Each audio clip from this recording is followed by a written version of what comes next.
بسم اللہ الرحمن الرحیم۔ السلام علیکم سامعین کرام، آج کا بیان بلخ کے بادشاہ کا اسلام لانے کے بارے میں ہے۔ حضرت ابراہیم بن ادھم رحمۃ اللہ علیہ بلخ کے بادشاہ تھے اور ایک جوان آپ کے زیر فرمان تھا۔ جب آپ سوار ہوتے تھے تو آپ کے خادم 40 ڈھالیں سونے کی اور 40 گرز سونے کے آپ کے آگے اور پیچھے لے کر چلتے تھے۔ ایک رات آپ اپنے شاہی بستر پر سو رہے تھے تو آدھی رات کے وقت آپ کو چھت پر آہٹ معلوم ہوئی۔ آپ نے آواز دے کر پوچھا کہ چھت پر کون ہے؟ اوپر سے تو کسی نے جواب دیا کہ میرا اونٹ کھو گیا ہے، میں اپنا اونٹ تلاش کر رہا ہوں۔ آپ نے فرمایا کہ اے نادان، اونٹ کا چھت پر کیا کام؟ کیا کبھی اونٹ چھت پر بھی ملا ہے؟ کسی نے جواب دیا کہ اے غافل، تو اللہ کو اطلسی لباس اور شاہی تخت پر ڈھونڈتا ہے، کیا چھت پر اونٹ ڈھونڈنے سے یہ بات زیادہ تعجب کی نہیں ہے کہ شاہی عیش و عشرت اور غفلت کے بستر پر تو اللہ کو ڈھونڈا کرتا ہے؟ حضرت ابراہیم رحمۃ اللہ علیہ یہ غیبی آواز سن کر بڑے متاثر اور حیران ہوئے، اور صبح جب آپ اپنے تخت شاہی پر بیٹھے اور دربار عام ہو رہا تھا تو ایک اجنبی اور پرشوکت آدمی دربار میں داخل ہوا، اور اس پر شوکت شخص کا کچھ ایسا رعب اور دبدبا تھا کہ اسے اندر داخل ہوتے ہوئے کوئی بھی نہ روک سکا۔ یہ اجنبی جب دربار میں داخل ہوا تو کہنے لگا کہ یہ سرائے مجھے پسند نہیں ہے۔ بادشاہ بولا کہ یہ سرائے کب ہے؟ یہ تو میرا محل ہے۔ اس اجنبی نے پوچھا کہ یہ بتاؤ کہ آپ سے پہلے یہ محل کس کے پاس تھا؟ بادشاہ نے جواب دیا کہ میرے دادا کے پاس۔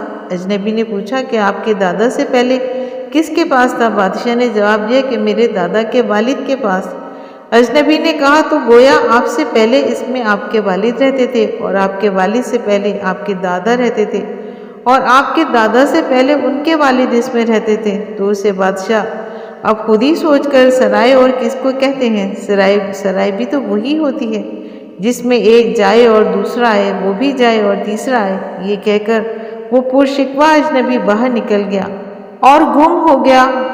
حضرت ابراہیم رحمۃ اللہ علیہ تخت سے اترے اور اس اجنبی کے پیچھے دوڑے، یہاں تک کہ اسے پا لیا اور اسے دریافت کیا کہ آپ کون ہیں؟ تو اس نے جواب دیا کہ میں خضر ہوں۔ حضرت ابراہیم رحمۃ اللہ علیہ کے دل پر ان واقعات کا گہرا اثر ہوا، اور دنیاوی سلطنت کو خیر بات کہہ کر آپ نے 9 برس تک ایک غار میں سکونت اختیار کر کے بہت مجاہدے اور ریاضتیں کی، اور پھر آسمان ولایت کے ایک درخشندہ ستارے بن کے چمکے۔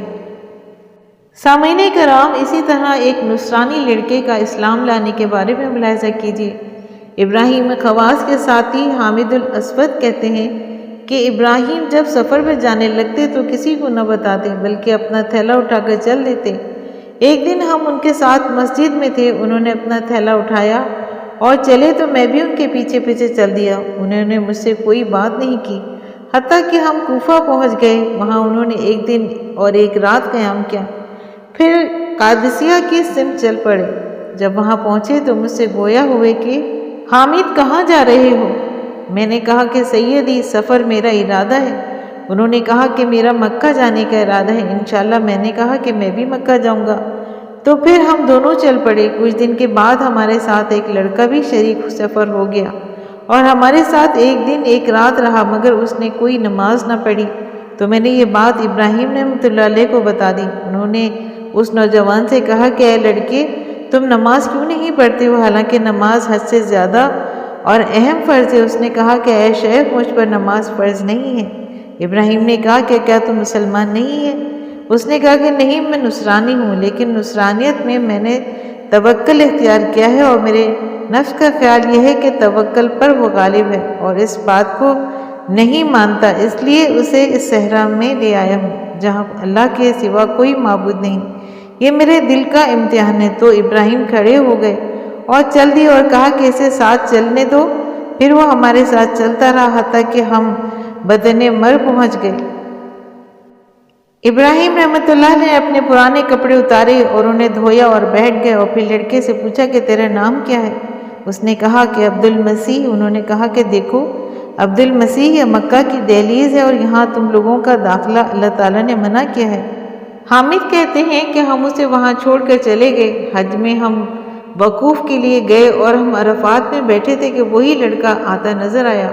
اور اس نے احرام کے وہ کپڑے پہنے ہوئے تھے اور وہ لوگوں کے چہروں میں کسی کو تلاش کرتا آ رہا تھا۔ اس نے جیسے ہی ہمیں دیکھا تو ابراہیم خواص رحمۃ اللہ علیہ کے پاس لپک کر آیا اور ان کا ماتھا چومنے لگا۔ ابراہیم رحمۃ اللہ علیہ نے پوچھا کہ عبد المسیح کیا ہوا؟ اس نے کہا کہ میں عبد المسیح نہیں بلکہ مسیح جس کا بندہ ہے اس کا بندہ ہوں۔ ابراہیم رحمۃ اللہ نے کہا کہ اپنا قصہ بتاؤ۔ وہ کہنے لگا کہ میں وہیں بیٹھا تھا، وہاں حاجیوں کا قافلہ آیا تو میں ان کے ساتھ اپنے آپ کو مسلمان ظاہر کے چلا جیسے میں اس حالت احرام میں ہوں۔ پھر میں نے جیسے ہی کعبہ کو دیکھا میری نظر سے اسلام کے سوا تمام دین غائب ہو گئے۔